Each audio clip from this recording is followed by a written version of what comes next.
আপনি কি জানেন যমুনা নদীতে কালিয়া নাগ কেন এসেছিল এবং কেনই বা তাকে ফিরে যেতে হলো? যমুনা নদীর পবিত্র জলে কালিয়া নাগ আশ্রয় নেন গরুর দেবের ভয়ে। গরুর দেব ছিলেন সাপেদের শত্রু। সৌভরী ঋষি গরুরকে অভিশাপ দিয়েছিল, যদি কোনোদিন গরুর যমুনার এই অংশে প্রবেশ করে তখনই তার মৃত্যু হবে।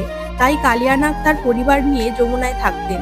কিন্তু কালিয়ার বিষে যমুনার জল হয়ে ওঠে বিষাক্ত আর কালো। তার বিষে বৃন্দাবন তখন মৃত্যুপুরী। তখন এলেন স্বয়ং শ্রীকৃষ্ণ। খেলার ছলে তিনি ঝাঁপ দিলেন যমুনার বিষাক্ত জলে, আর শুরু হলো এক মহাকাব্যিক লড়াই। কালিয়া তার বিশাল দেহ নিয়ে শ্রীকৃষ্ণকে পিষে ফেলতে চাইল, কিন্তু ভগবান কৃষ্ণ তখন তার উদ্যত ফণার উপরে শুরু করলেন অলৌকিক কালিয়া দমন নৃত্য। শ্রীকৃষ্ণের পায়ের চাপে কালিয়ার দম্ভচূর্ণ হলো। কালিয়া শ্রীকৃষ্ণের কাছে ক্ষমা চাইল। শ্রীকৃষ্ণ তাকে আদেশ দিল যমুনা ছেড়ে রমণক দ্বীপে ফিরে যেতে। আর শ্রীকৃষ্ণের চরণের ছাপ কালিয়ার ফণার উপর দেখে গরুর কখনোই তাকে আক্রমণ করবে না। এইভাবে যমুনা তার প্রাণ ফিরে পেল। কমেন্টে লিখুন জয় শ্রীকৃষ্ণ।